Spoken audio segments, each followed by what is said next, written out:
Þetta var bara, já þið renndu kannski blind í sjóinn en niðurstaðan var ágæt. Já, við erum bara mjög sáttar með að fara með 7 mörk hérna í hálfleik. Það er bara mjög spennandi að sjá hvernig morgundagur verður, en við ætlum að náðum að stoppa þær vel. Þannig að vonandi eiga það ekki einhver tromp inni, en við hefum líka alveg helling inni.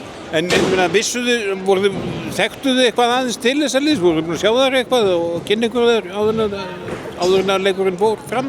Já, við erum mjög vel undirbúnar, búin að fara á 2 fundi og skoða þær alveg mjög vel. Þannig að við vissum alveg hvað við þurftum að gera og það skilaði bara hérna 7 marka seríu, sko. Og það kom sjálfum sér ekkert sem kom ykkur í opna skjöldu?